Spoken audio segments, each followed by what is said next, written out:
Hey everybody, welcome back to Tim Travels. It's Terry, your host. So I'm here in, just waiting to get a dock here in Florence, Kentucky. Florence is an interesting place because it's here, it's here in the Bluegrass State. Frankfort, of course, is the capital of Kentucky. And Florence is named after actually three women, which is interesting too. The first one is Florence Griffith Joyner, famous Olympian track athlete, fast as hell. The other person it's named after is Florence Henderson, who actress, also game show contestant, I think, but she is Mrs. Brady, so she's really cool. And then the third person that Florence, Kentucky is named after is Florence Nightingale. And I wanted to kind of focus on Florence Nightingale because interestingly, and maybe this is like a window into how my mind works, but I was thinking of Clara Barton the other day. But let's talk about Florence Nightingale for a second. So Florence Nightingale was a British woman, and interestingly, her field of study was statistics and science, but she's kind of known as like a nurse. So what happened is there was this little war in the 1850s called the Crimean War, which, by the way, was the first war where any military stuff was actually photographed. There's a few photographs of an actual battle. I mean, you can't, it's black and white, obviously, and I think it was a daguerreotype. But anyway, just a little trivia there. First war that was photographed. And so Florence Nightingale goes to Crimea, and she kind of starts figuring out how to take care of British troops, and she promotes the profession of nursing. She's also, because she was a statistician, so if you took statistics ever, it's involves math and stuff. She was the person who invented the polar area diagram, okay? And she was, because of her background, she created a lot of reports, and she was one of the people that kind of pioneered graphics in reports and pamphlets and stuff like that. And the other thing she was able to do is just she was a reformer and a helper, and she was able to just improve the health of citizens everywhere, like in Britain, with just pamphlets and information and stuff like that. And a lot of the work that she did, and also that Clara Barton did, was to just organize care for wounded and ill soldiers. And I'll just kind of segue a little bit into Clara Barton, because I was thinking about the Clara Barton Parkway the other day, which actually ends in Glen Echo, Maryland, where she had a home. And there's a historic site you can visit there, and there's a nice park and everything, but you can go to Clara Barton's house. But both these women were able to get public support to help soldiers. And what's kind of glossed over a lot of times is that during the Civil War, and of course Crimea is if you know where Crimea is, it's one of the places that Putin actually annexed from Ukraine, although we'll see what happens over the next few months. But Crimea was a long way from Britain. But even in the Civil War, soldiers were a long way from home, even though they were still in the United States. And a lot of what these women did was get medical supplies, because the Army really didn't the Army had surgeons, for example, but they were basically like, when a battle was fought, and you may know this, and I've kind of talked about all these houses around Gettysburg Farms. They're all over the place, where they were field hospitals for either Confederate or Union forces, and then sometimes just stuff got commingled. But a lot of the, the families of these soldiers would have to like deal with their care. They would have to oftentimes travel long distances. Like if they're like, hey, your son is wounded, he's at this house outside of Gettysburg, Pennsylvania, or outside of Sharpsburg, Maryland, or outside of Fredericksburg, Virginia, wherever it was, they would like undertake a trip to go personally care for him, because the Army would just leave everybody that was wounded behind. And it was left to townspeople and good Samaritans and, people like that to, really get these soldiers taken care of. And so Nightingale really helped, though, professionalize the nursing profession. And she made it okay that women worked in other careers too. And nursing was not seen, it was seen as women's work, but it wasn't seen as a job, as a profession. And like Clara Barton got a lot of pushback from like Army, the War Department, and from Army surgeons. These guys just wanted to lop off people's limbs. But there were a lot of advances made because of the war. Like the U.S. Sanitary Commission came about. Clara Barton, of course, founded the American Red Cross. Anyway, so that's a little bit of background on Florence Nightingale and Clara Barton, but of course, Florence, Kentucky.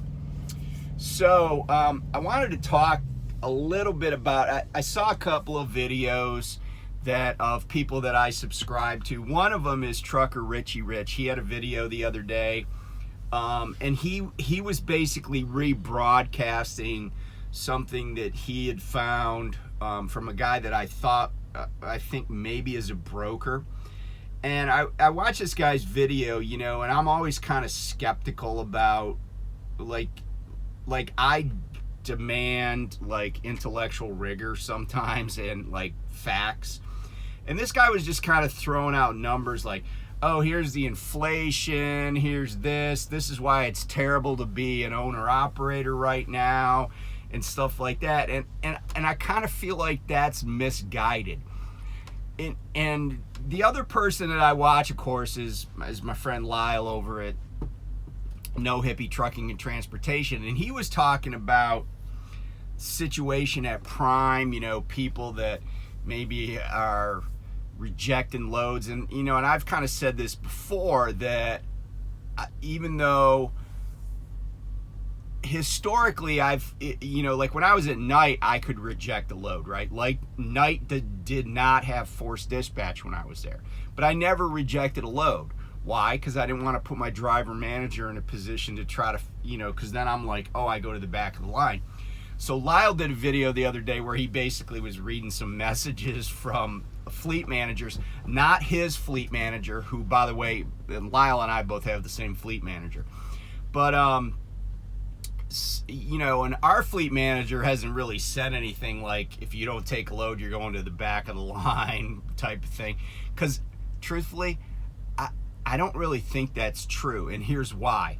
If you're in an area where there's a lot of stuff that needs to move, if you reject the first load, they're just going to be like, all right, what else we got in that area, right? Because they, if you're in an area with a ton of outbound stuff that they got to cover, they're still going to try to find something. Whereas if maybe if you're in an area where there's only one load and you rejected the one load, yeah, you are going to go to the back of the line, only because they got nothing else to give you right away.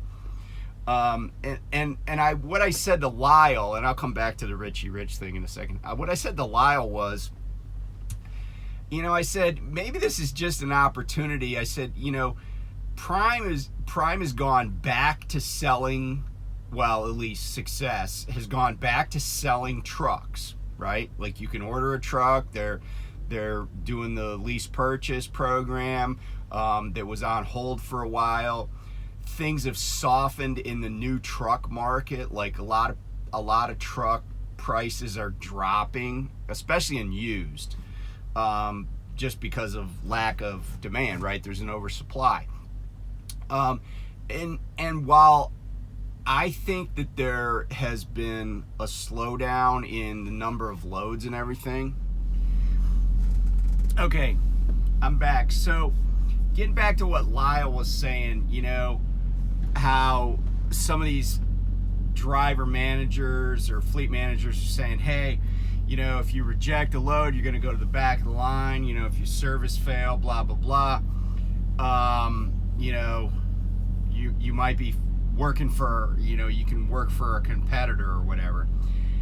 You know, and I said, you know, and some of them were like, oh, we're begging people for loads and stuff like that, right? And I was like, first of all, I don't know that there's a lot of begging that goes on. It's just like, hey, can you take this or not? And I'm certain that our sales department is working hard, but I'm certain that they're doing that all the time, right? Because even when there are more loads than there are trucks, the sales department still has a big function, right? Because then they're prioritizing, hey, this is the most profitable thing. Here's the, you know, and there's this thing called the tender rejection rate, but it goes by type of truck, right? So like, there could be a ton of tender rejections for dry van, but not a ton for reefer, and vice versa. So the tender rejection rate has been really low recently. In other words, almost no one is declining any loads. And the tender rejection rate actually is not, it's based on contract stuff. So it's like, just to use Prime as an example, and I'm generalizing here, I don't have any specific information, but let's say that we have a contract with Tyson that says we will provide you with 500 truckloads of capacity per week, let's say. Well, if Tyson has 725 loads that need to move, then what they do is they say to Prime, hey, we have 725 loads. Well, they're tendering a load, right? But Prime may say, hey, look, we, you know, I think I said 500, or maybe, no, I said 600. So Prime's like, Prime has to cover those 600, right? Now, Prime could cover those 600 by putting some of those loads on their, you know, run it through Prime's brokerage and find other contractors to haul those Tyson loads. But Prime has to cover those 600.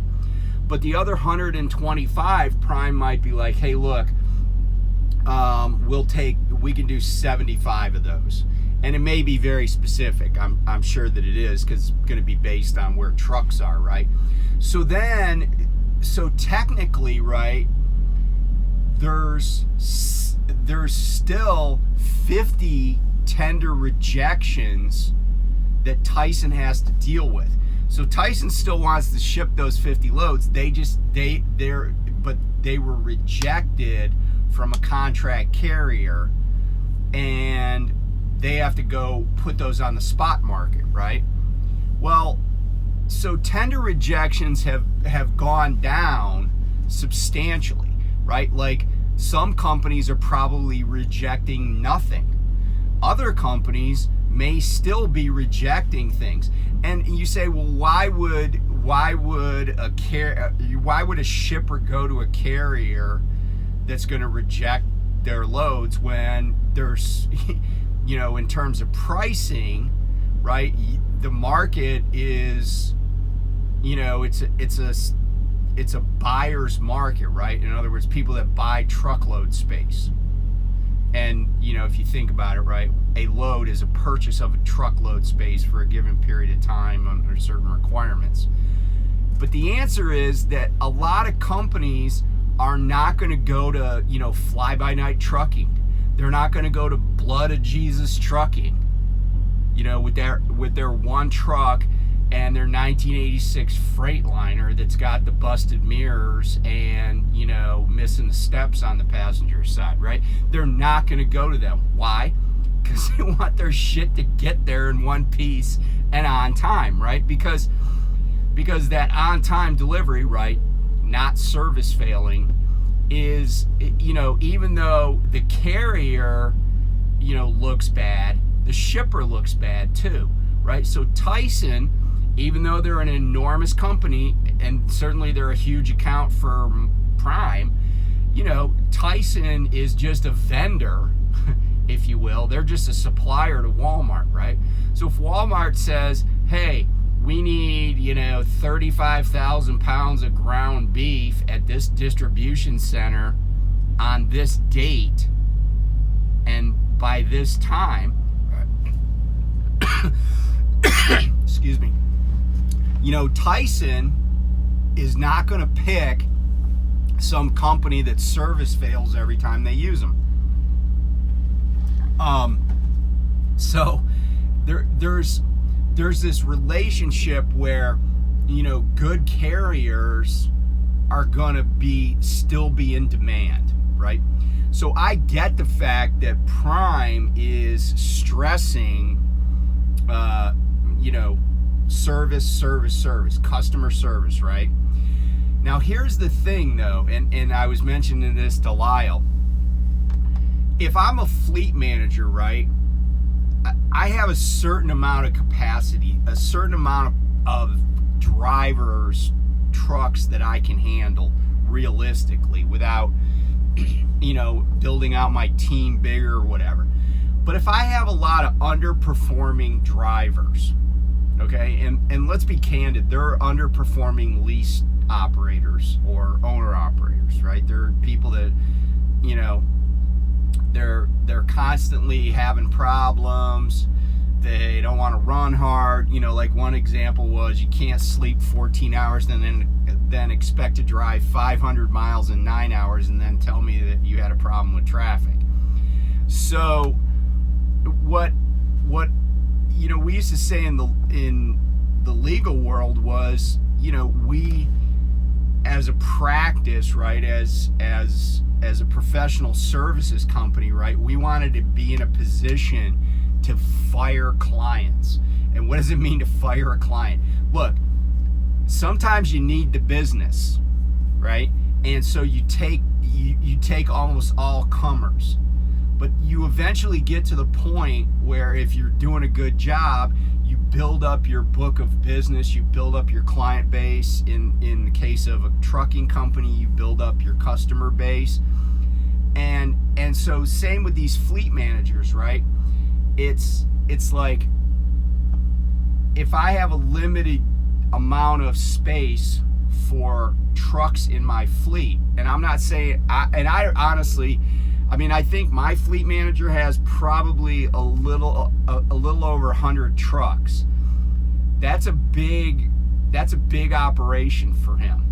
I don't know what the limit is, but let's say that you're a fleet manager and you have 60 trucks, but you have 15 of them where they're not that profitable and they're a pain in the ass and there's always something hard to deal with. And they don't want to train people, and they don't want to go to the Northeast. They don't want to run into Southern Cal, and it's just like, it's a hassle. Like it's constant friction.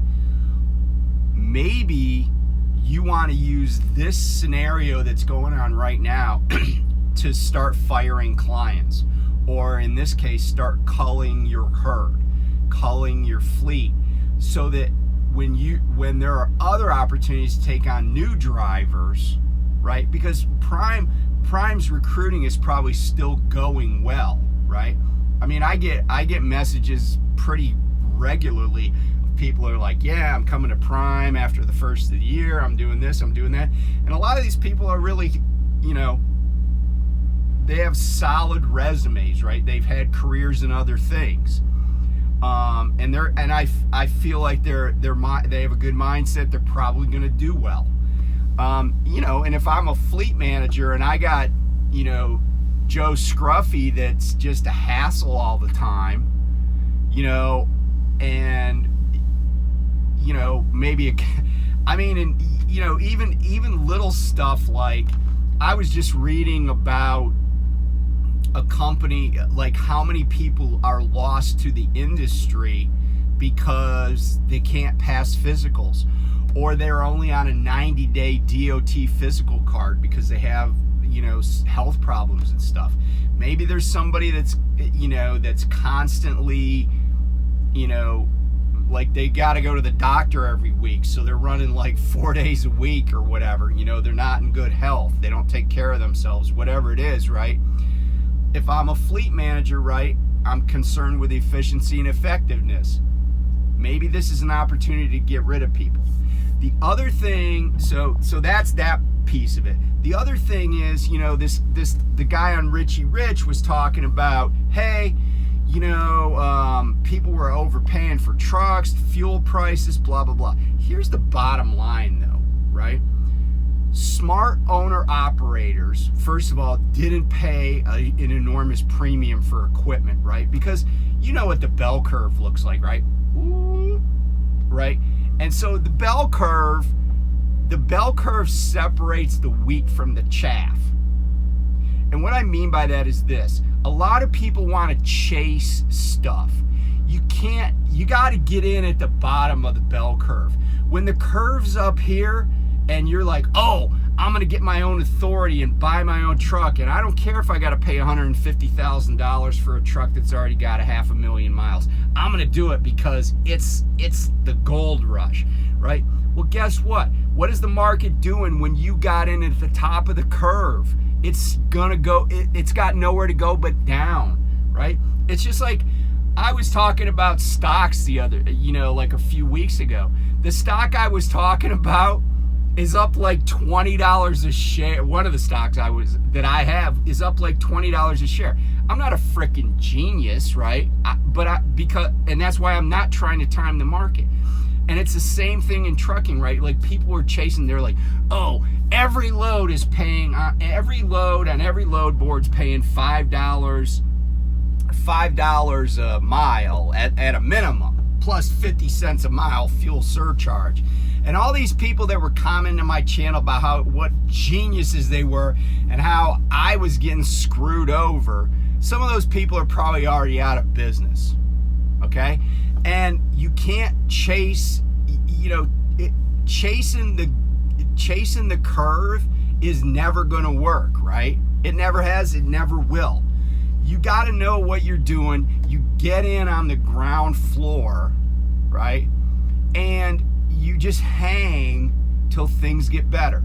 And, my friend Lyle's talked about it in the mortgage business. I've talked about it with reference to, real estate, stock market. Look at cryptocurrency, right? Look at all these knuckleheads that were chasing this stuff. FTX just went bankrupt, right? They were using money that people were putting in the exchange to like make these bets. They don't know what they're doing, right? Like FTX is imploded so fast they got their name taken off a stadium. Here's the truth about this. If you overpaid for a truck and you still think you want to drive 75 miles an hour even though you're paying full boat price for diesel because you don't have any leverage in that marketplace, right?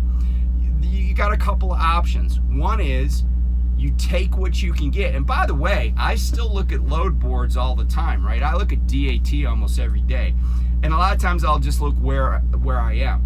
But I was looking at, over the weekend, I was looking at the Chicago area and for stuff that was picking up yesterday. And there were still, first of all, there were a butt ton of loads refrigerated, because I always look at refrigerators. So refrigerator is only going to be something that says refrigerated. So it could be a dry load, and where they've said dry or refrigerated. It's based on the type of trailer, right? You guys know that. But there were like 500 loads out of the Chicagoland area, and a lot of them have prices, and the prices are, some of the prices I was like, I wouldn't take that load for that amount of money, right? Like some of them are like $3, $3.10 a mile running into Florida. I probably wouldn't take that if I was an independent like just I had my own authority and I had one truck. I probably wouldn't run that into Florida, only because unless I had visibility to something, maybe paying $1.20 coming out, and then I'm like averaging, right? And so then I got to say, okay, I'm coming out at $1.20. Look at the length of the trip. Look how much fuel I'm going to need, etc. But there were a lot of loads that were short. Maybe like northwestern Indiana over to like Allentown, PA, and those loads were paying. Some of them were paying like $4 a mile. If you can't make money at $3 and $4 a mile, then you don't know what you're doing, right? Because a lot of these loads, you don't need to run them 75 miles an hour. You can run them at 60. And if you got and if you're taking care of your equipment, you got, you pump up your tires and you just go the slow way. You don't take the turnpike. You just have to work a little harder. It takes a few more hours. But there's still money to be made because so many people have already like relinquished their authority and tried to go back to company jobs. I mean, that's the scariest scenario, is that you'd have to find a company to run with or something, because then you got to get on with somebody like a Prime who has the contract loads, right? The other thing too is that it wouldn't surprise me that Prime is out on these load boards, and they can underbid and still have drivers like me making some money and keeping us happy. So anyway, I don't think the sky is falling in trucking. I think we're going to get over this hump in the next, 6 months or so, 6 months to a year. And, the midterm elections are over. I think a lot of what is, driving, like consumer sentiment, the global economy, is based on what's going on in Ukraine. I think the sooner the Ukrainians just beat the stuffing out of the Russians and get them to just capitulate, and look, I don't expect Putin to surrender. I expect that either Putin will get removed by somebody else, which is not uncommon in Russian history, or it'll just kind of peter out and we'll go back to the status quo, or maybe status quo before like Crimea was annexed or whatever. I don't know. My son knows more about this than I do, but anyway, if you're in this business, just like I said before, keep your powder dry and keep the faith. It's not going to get, it's not going to turn into a disaster as long as you remember the fundamentals, right? Like, take care of your equipment, take care of your clock, watch your fuel economy, be smart about what you're doing and what you're buying, what you're spending. Don't go crazy. It's Christmas time's coming up. Don't go crazy. Because the funny thing is, right, like every day that this goes on, I don't know why there's so much glare, because like it's really overcast, but I guess because of white trailers. Just hang in there and everything's going to be just fine. And if you're looking to come into this business and you got a place to go, I think you're going to be fine. I can't imagine there's going to be too many companies that are just like loading up on drivers if they don't have anywhere for them to go.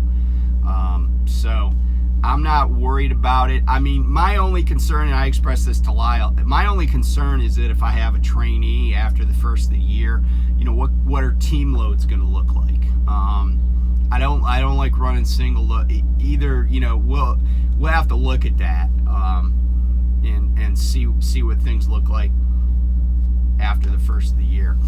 But anyway, thanks for tuning in. We'll talk to you soon. I already got a pre-plan. Going to be heading up to New England with my next load, and I'm cool with that because I was actually hoping to go up there, which I know is crazy, but it pays well. So, and actually the load that I'm looking at it's around $3 a mile. So, and it's not a rush. So it's good.